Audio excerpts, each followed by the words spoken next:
This is Dr. Rich Schuttler with Taking the B out of ABD. That stands for Taking the But out of All But Dissertation. This is lesson number 3 in this series of How to Write Chapter 4. In particular, this lesson is part 1 of 5 that all relate to presenting qualitative data in Chapter 4. If you're doing a quantitative study, you should still listen to the lessons in regards to qualitative data to help you become a better consumer of research. And perhaps if you're going to do a mixed method study, then you're going to know that this information is also going to be required in your chapter 4 along with the quantitative information. In particular, in this lesson, I'm going to address general information about interview questions, demographics, and themes or questions on how to design your Chapter 4 for a qualitative study and what should be included. As you can see here, the lesson strategy for the Chapter 4 12 lessons are as such. Lessons 1 through 12 listed from the top to bottom on the left-hand side. We're in lesson number 3 of 12, presenting qualitative data. I've already done the introduction to the series and field test and pilot test explanations that you've watched already if you've done this in sequence. And then as you can see, there are 4 other lessons and what their titles are for this qualitative data. Then there's 3 lessons on quantitative data, and then 2 wrap-up sessions, one in particular for how to write your introduction conclusion sections to your Chapter 4, and then a chapter wrap-up which gives you some highlights from the program and some new tips and strategies to keep in mind. As far as the agenda for this lesson, I will address interview questions, the demographics, themes or questions, provide you 2 examples from mentees of mine who have gone on to graduate, and conclude this lesson with a reflective summary. First, I will talk about interview questions. These are the questions that you have interviewed all the people to get the data from them which you're generating information. In regards to interview questions, you should have in Chapter 4 a section that contains the following information. Let the reader know what kind of questions you had. There are open and closed-ended. Now, most students in qualitative work do provide interview questions that are open-ended. But there are times when people ask closed-ended questions. Regardless of which you provided, make sure that you let the reader know what type of questions you provided. In some qualitative research, it's not uncommon that an interview question will be as such with a binary answer, perhaps yes or no, right or wrong, or one of the other different types of binary responses. But then they're followed up with explain or allow the opportunity for the interviewee to give their perceptions or their lived experiences. So while there may be a closed-ended question, that's usually followed with an open-ended question. Depending on the design of your work, just help the reader understand about your interview questions, how they were designed. Then, let the reader know, did you follow structured or semi-structured interview techniques? If you had a structured interview technique, that meant you asked the questions, they answered them, and you had no follow-up questions. If it was semi-structured, you may have had a number of different follow-up questions dependent upon what kind of answers you receive for each of your interview questions. Again, what we're looking for is for you to inform the reader in Chapter 4 what type of interview structure you applied to your research. Were your interviews recorded? If so, how and who recorded them? Did you record them in a digital recorder? Did you have an audio recorder? Did you record it on a smartphone? Whatever the process is fine. Just make sure that you let the reader know how it was recorded, and did you record it yourself? Oftentimes, there might be somebody else with the interviewer who runs the recording device so that when the interviewer is doing the questions, they don't have to worry about setting up the audio recorder. Doesn't matter how it happened, just let us know. Remember, somebody might want to replicate your study in the future, and this will help everybody understand how you gathered the data and if you did it yourself or if you had an assistant.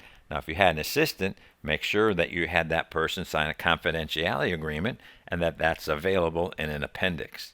Were transcripts reviewed? Oftentimes, what we do in qualitative research is once the recordings are done, they're transcribed and put into Word documents. Then those Word documents are either emailed or hand-delivered to each person that were interviewed, and allow them the opportunity to review those transcripts to make sure what they said is what they meant. Again, it's not uncommon that during interviews, people will say something that they really didn't mean. And when they get the opportunity to read the transcripts, it allows them the opportunity then to make sure it's accurate, that the transcriptions accurately reflect what they meant. Now, some students do not do the step where they give the transcripts back to each interviewee to be able to be looked at for that reason. Now, it's up to you. But whatever you do, make sure that you write to it. And if you have the transcriptions reviewed, make sure that you provide the time frame. For example, what I refer my mentees to do is to collect the information in the interview, have it transcribed within 24 hours, and then within 48 hours get the transcript back to each individual that was interviewed. This way, the information is still fresh on each person who was interviewed, and the process is the same for everyone. You might want to include that exact process because it's helpful to others who are going to review your work and want to learn exactly how you did your research. What was the average time for your interviews? I encourage you, when you start your interviews, is to track the time. Was the average for each interview 45 minutes? Whatever the average is, I encourage you to write down exactly when the time started and when it ended for the interview session. Then you can write down into your work for each person that was interviewed the start time and end time and how much time. Then when you write your chapter 4, you can say that the shortest interview time was perhaps 26 minutes, the longest was 45 minutes, and the average time was whatever that is. This way you give complete information in your work, and nobody has to wonder how long did it take you to do these interviews. Much of writing Chapter 4 is about being proactive. It's all about adding more value to your work so as others read what you did, when they see how the data was collected, they understand every step of the process. Here, just with these items, a reviewer can understand very quickly in regards to the data, how it's presented, and how it was collected. Was it open or closed-ended questions? Was it structured or semi-structured interviews? Were the interviews recorded? By who and how? Were the transcripts reviewed, and what were the average times for the interviews themselves? Continuing on with information about the interview questions, was there anything worthy of mentioning in this chapter? Many students will do interviews much like every other student, but there are times when a student might do something that's completely unique. I'll give you an example. I had a student one time who, doing the interviews, put a mirror in front of the people that were being interviewed. My mentee sat on the side and asked the questions, but asked the interviewees to look in the mirror when answering them instead of looking at him when answering the questions. Now, this provided for a different nuance in the collection of data. This was worthy of mentioning. And then the student went to indicate what the perceived value was, is having the person speak to themselves in the mirror instead of the interviewer. Again, there could be anything worthy of note. Sometimes there's nothing worthy of note. It could be that in the middle of one of your interviews, somebody broke down crying. That's okay, needless to say. But it may be worthy of mentioning, particularly if 2 or 3 of them broke down crying at the same time with the same question. This is information that will help other people gain insights into your work.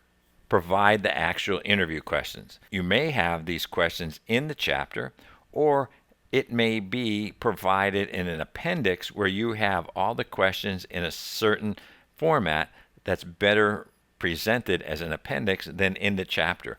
This is going to be up to you to decide, of course, in accordance with the APA manual's guidance and what's appropriate for your university.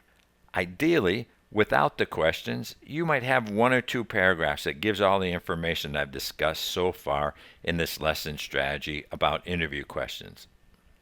It's not about how much information you have, it's about keeping it simple and to the point so people can understand exactly what occurred, how it occurred, and anything that's unique. In regards to demographics, almost every doctoral student will collect some sort of demographics. It may be male or female.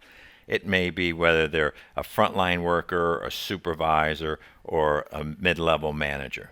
Perhaps you are doing something with different generations and you're having people to put information down based on what generation they're in. Perhaps they're in Generation X, Y, or the millennials. All the demographics that you collect need to be presented in Chapter 4 because it is data. I suggest that you open this section with a narrative, a paragraph or two that gives information that highlights what the demographics are in this composition style information. Then provide tables and figures that are appropriate. I like to see figures and tables presented in Chapter 4 for demographics because it adds value. And what I mean by that is, in particular in this instance, if somebody can see a pie chart or a table or a figure that presents the information, they don't necessarily have to read every word. Now, your dissertation committee members and, of course, university members are going to read every word in your document. But keep in mind, you're writing your dissertation also for the user maybe 2 or 3 years from now. If you can have a pie chart that shows that there was perhaps 60% female and 40% male, or if you were able to show in a certain figure or table the numbers, the percentages, or the averages of any of these demographics, I believe that's going to be helpful. And you know what? It's not going to take you much longer to be able to produce that either. Always provide numbers and percentages, and perhaps even averages, depending on what kind of demographic information that you're putting together. If you were going to put people by different generations, then you would have certain percentages with each one of those generations, but you may also have an overall percentage of how old the average survey population was of the people that you interviewed. I'd like to see how many and how much. I just like this phrase, how many, how much, in regards to demographics.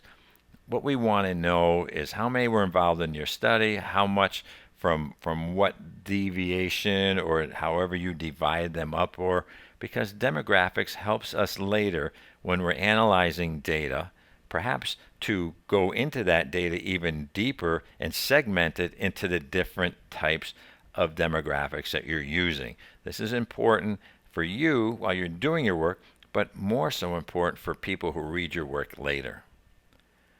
This should be roughly 2 to 3 paragraphs long in Chapter 4. Again, perhaps a narrative, a couple tables and figures, maybe another narrative to close out the section, and be done with it. You don't have to go into great detail. Just give the information. Again, keep it simple, student. Now, depending on how you're going to design your Chapter 4, some students like to design Chapter 4 after the demographics based on the themes that were generated. Or perhaps another way is by research questions, or even by interview questions. Now, this is something you have to decide on what's best for your study in accordance with your dissertation chair and any guidance that your university provides for you.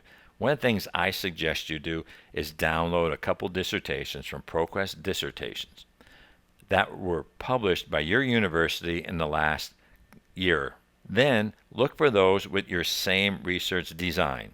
Then look at how they wrote their Chapter 4 and emulate the style there whenever possible. Whether you write your work based on themes or questions depends on how many central questions and if there are sub-questions. Now, as anybody can tell you, if they know me, I'm not a big believer of sub-questions. And in some cases with qualitative work like a case study, I almost like to see only one central research question. Oftentimes, I even like one central research question for a phenomenological study about lived experiences. Then have interview questions that ask about assumptions, beliefs, and values.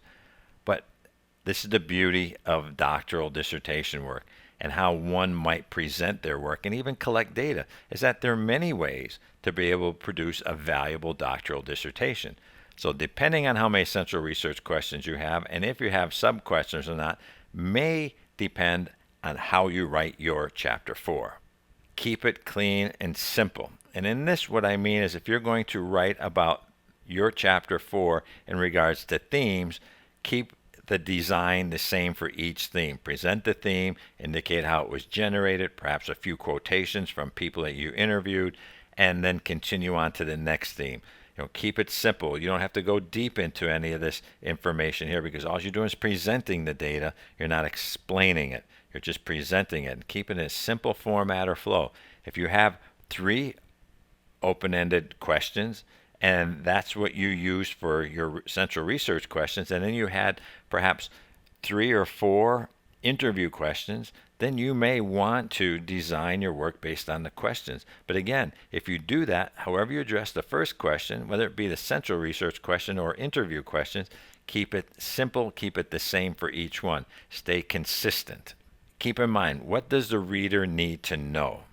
Oftentimes, my mentees will come to me and say, the majority of the themes are pretty much what I expected, but there was one that was generated that I did not expect. And if that doesn't occur, I'll always ask that question to my mentees. Is there a theme that emerged that is different than what they expected and different from what's in the literature in the body of knowledge related to that study?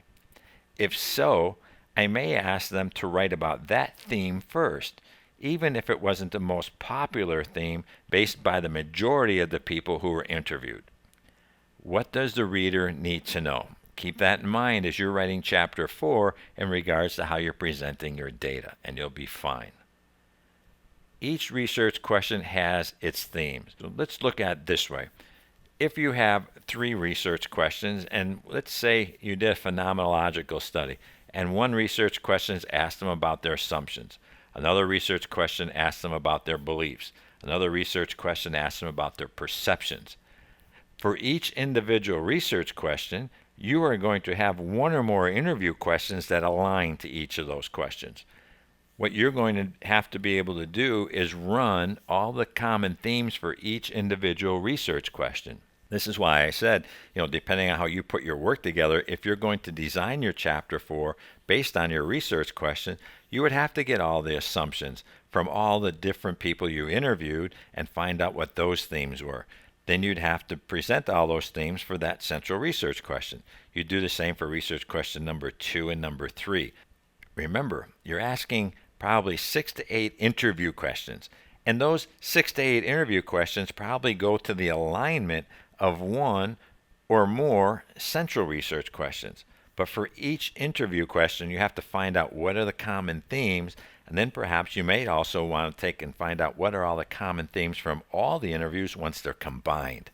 This is the joy of working on Chapter 4, and it actually can be quite fun when you start manipulating the data or information that you have from these interviews. The entire research has themes. As I mentioned, you'll have themes from each individual research question and each individual interview question, and also for the entire study. Now, what I have my mentees do is this. This is pretty simple. For every interview question, once all the data is collected, I have them put the answers from interview question number 1 all into one Word document. Let's just say, for example, they interviewed 18 people. They would take all the transcribed information from each of the 18 people for interview question number 1 and put that into one large Word document. Then I'd have them put that into NVivo software and find out what are the major themes only in regards to that first interview question. Then they would do the same thing for all the other interview questions. Then they would take a look at seeing which of those interview questions align with the research questions. Then they would run the themes for that research question. Then I would have them take all the transcripts from all the interview questions and put it into one huge document, which for many of you might actually be one of your appendices in your dissertation. But they'll take all that information and put it into NVivo software and get the themes from the entire research study. Now, of course, many of those themes should be consistent because they came from those interview questions. But you might be surprised at what the priority orders of those are, because now you've got all the information combined. But again, this is what makes writing Chapter 4 fun, because once you get this data and once you have the transcriptions done and you have all these different files, it's just about manipulating them however you want into the software and finding out what it generates for you. Decide how to design by themes or questions, and I encourage you to decide this early on. Matter of fact, as I mentioned in the Chapter 3 lessons, when it talked about the data analysis plan, you should have this figured out ideally before you submit your proposal. Now, it's challenging sometimes to try to think forward on something you may have never done before. Hopefully then that's where your dissertation committee members comes in and they help you when you're writing that section in chapter 3. You get to decide how to design your chapter 4 by either themes or questions. There's no one correct way. There may be a more logical way depending on how many research questions you have in your study, if you have sub-questions, and then how many interview questions you have. This goes back to the design effort. If you keep it clean and keep it simple, it makes analyzing your data so much more simple and fun. Now I'll share a couple examples with you from two of my mentees who went on to graduate, and most of my mentees get their work approved on the first time. And I just want to let you know that some of the people that have come in to my proposal power-up weekend also are indicating they're getting their work approved. One gentleman said he got feedback from the university reviewer saying that out of 250 proposals reviewed, his was the first one to be approved as is with no changes, and he credits everything for being at the proposal power-up workshop. So you might want to consider going to that if you haven't yet. It may be able to help you. Now, each of my mentees have given me written consent to use their work. They own the copyright. I just own the copyright on this program taking the B out of ABD. And this is the reason why I give you their name and their dissertation title, so in case you want to download it, you can see their work. Now, Dr. Dustin Pollock, who graduated in 2011, had a dissertation titled A Phenomenological Study, The Influence of Professional Athletes' Unethical Behavior on Amateur Athletes. In his work, he opened up this section in Chapter 4 with the following information that you can read here. I'll read it as well.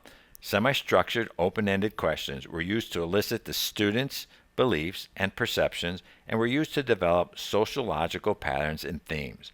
The research questions were addressed through one-on-one interviews with collegiate athletes in which athletes themselves were asked a series of general questions regarding their lived experiences.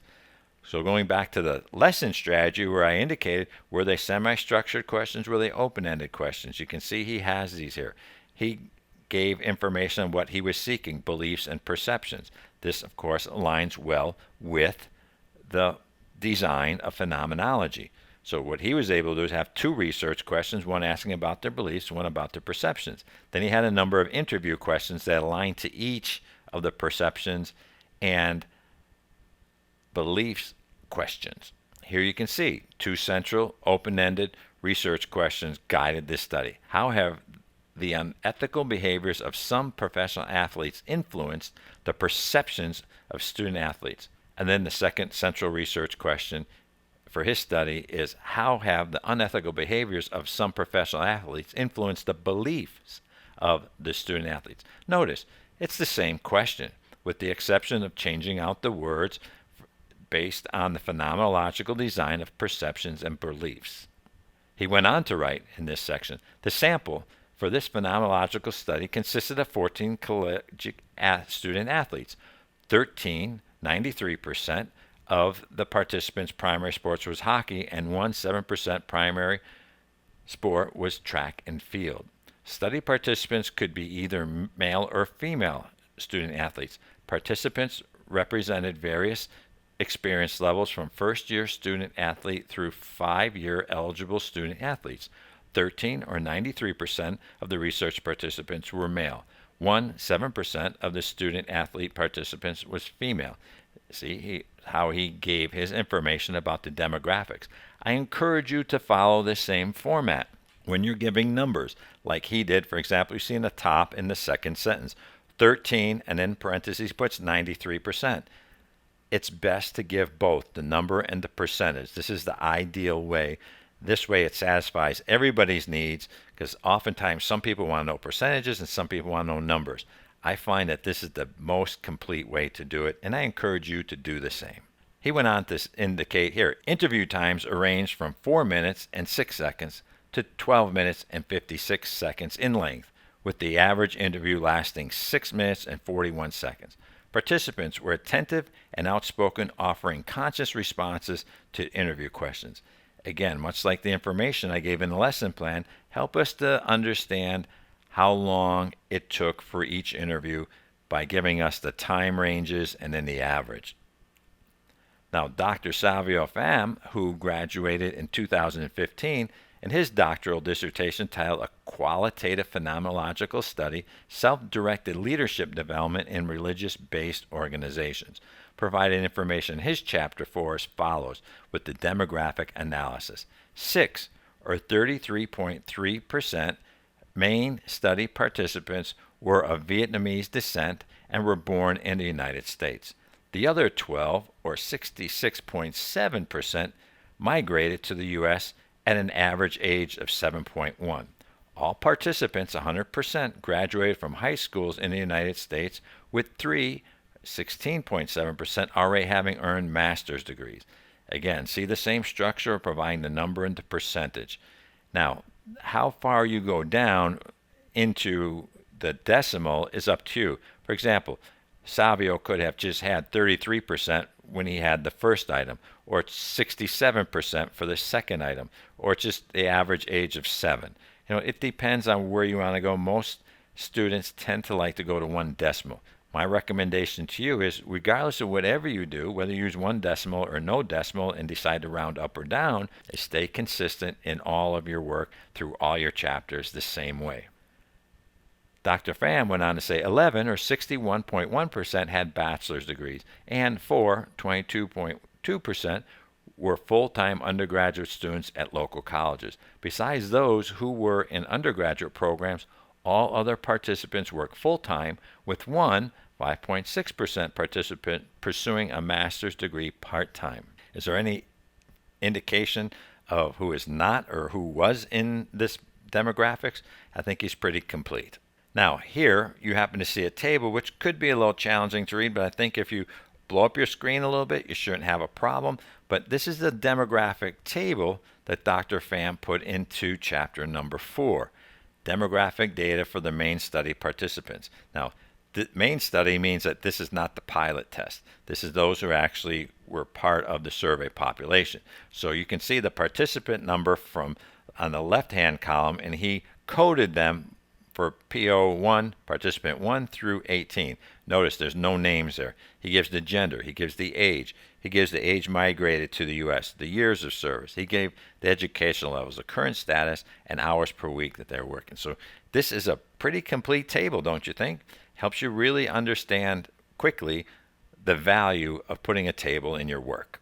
Here's the reflective summary. In this lesson, I gave you information about the interview questions. What kind of information to give early in the chapter to help the reader understand perhaps whether you had open-ended questions or closed-ended questions. Did you use structured or semi-structured interviews? Did you record the interviews? If so, did you record them? Did somebody else record them? Did the interviewees get a chance to review the transcripts and make any changes? And if so, did they make any changes? In this lesson, I also addressed how you can consider presenting your demographic information, as well as themes or questions and how to present them, or at least think about them as you present your work in Chapter 4. Again, regardless of how you do it, I encourage you to stay consistent, whether you're doing it by central research questions or interview questions. Design the content within each item the same as if you would do it for your themes. However you decide to write your themes out, stay consistent. Perhaps a little narrative, give a quote or two to support those themes from those you interviewed, and then perhaps another closure to that section, a paragraph that then transitions to the next area. In this lesson strategy, I also provided 2 examples from 2 of my mentees that perhaps showed you an example that you can then emulate. Of course, you can replay this over and over and see those examples again and again. The next lesson will be lesson number 5 in the 12-part series, and lesson number 5 will be still a continuation of presenting qualitative data. I call that part 2 of 5 lessons, all related to qualitative data. And in that lesson, I'll give you information specifically to help you understand if you're going to provide your data based on qualitative themes. My quote for this lesson is, be a lifelong learner, not a lifelong student. Get your work done. Don't get stuck in that 10-year plan. By now, if you're working on your data, then you're getting close to graduating. But if you're watching this lesson early and you're struggling along the way, see what you can do about making more progress, working on those incremental gains. Please, if I can do anything to help you, let me know. My website is right here at www.drrichschuttler.com. Look under Taking the B Out of ABD and see what other products and services or live webinars I'm doing at this time when you're watching this lesson strategy. Chapter 4 should be fun to put together. If you're at this stage, you know it's fun because you're nearing the end of your dissertation. If you're early in the process, congratulations, you're spending time to be proactive to learn more about Chapter 4 before you get there. Anything I can do to help you, I would like to know how I can do that. Don't hesitate to email me either if you have specific questions. Again, I'm Dr. Rich Schuttler, and I wish you continued success on your incremental gains of making small steps of progress over periods of time that add up to be huge successes, and for you, your approved dissertation.